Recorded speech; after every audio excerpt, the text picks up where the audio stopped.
Guys, check out this classic Kawasaki LTD 400. It was a factory custom. Came right from the factory with the mag wheels, the nice step saddle, the buckhorn bars, tons of chrome. Loaded up just like its big brother, the LTD 750 and 1000. Very lightweight, low to the ground, easy to ride, super fuel efficient. It'll get over 60 miles to the gallon. 5-speed transmission, long travel suspension, disc brake, drilled disc brake in the front. Has these real nice looking Dunlop Qualifier tires on here with the raised white letters. Looks real sharp rolling down the road. We put quite a bit of money into this thing, probably more than we should have, but it's what I'll call labor of love.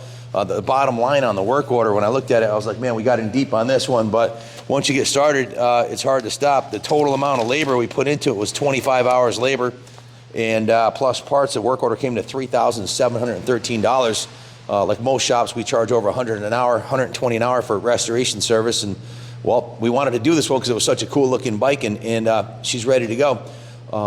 The bike was steam cleaned, hand washed, degreased. We cleaned the chain. You can see it's got a real nice, the chain was replaced by the previous owner. It's got a real nice chain on it. Didn't need replaced, we just cleaned it. The Dunlop tires were cleaned up nicely. All the aluminum and chrome on the bike was polished. The tank was polished. The seat was, basically it was given what we call a full rotisserie detail. Every square inch on it was clean, polished, and some of it was repainted, like the center stand and the kickstand. Just a beautiful piece. It looks beautiful. The engine compression tested out great, 125 per cylinder. So we put new spark plugs in it, cleaned the ignition points, did the timing on it, removed the entire fuel system off it, pulled the tank off of it, and the carburetors. The tank was cleaned with the metal rescue. The cars were cleaned and rebuilt, and new pilot jets were installed.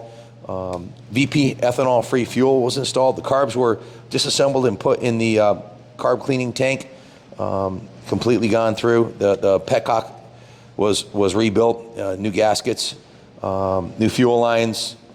So the throttle and idle cable were replaced. Brand new battery was installed with a battery tender lead on it. So it's gone right through. New oil filter. We're running Spectro 1040 top of the line oil in it. Air filter was cleaned and installed. It was in good condition.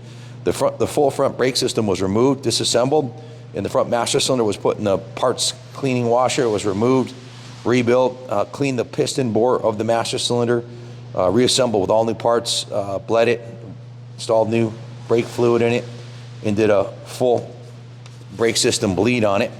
Gone through top to bottom on the rotisserie detail, and the mechanics went right through it. Runs good.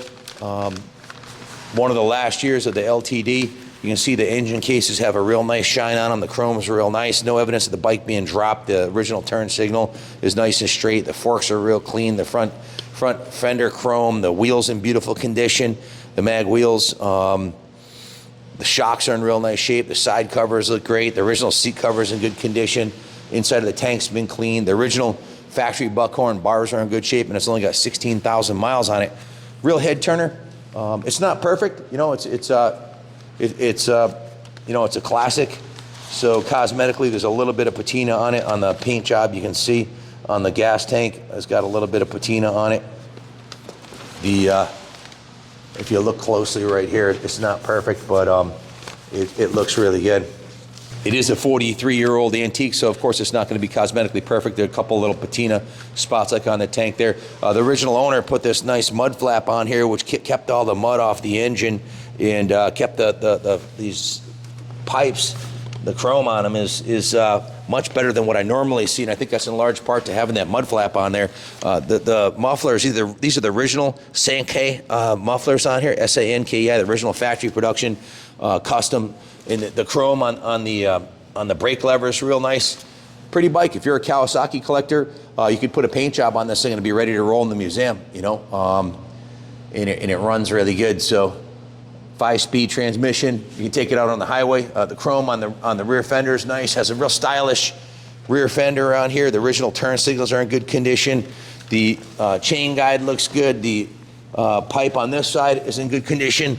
No crash damage on this side at all. The original pegs look good. You know, owned by an adult that took good care of it, you know, and stored it indoors, and we've just gone through it, and it's ready to go. Typical 79, 80s bike. They run the pilot jets run a little bit lean on them, since you got to let it warm up a little bit, but once it warms up, they run great. and it'll run forever. These are pretty much bulletproof, the Kawasaki 400s. They made these for quite a few years. Before this one, I think the original ones were back in the early 70s. So Kawasaki Heavy Industries, they make good bikes, and they tend to run forever, and they're highly coveted collectibles. These are the original factory shocks, even though they look like they're custom. Those are the originals that came on the LTD. So all the lights and turn signals, everything works. It's got a nice horn on it, and she's ready to go. If you have any questions about it, give us a call, 860-454-7024.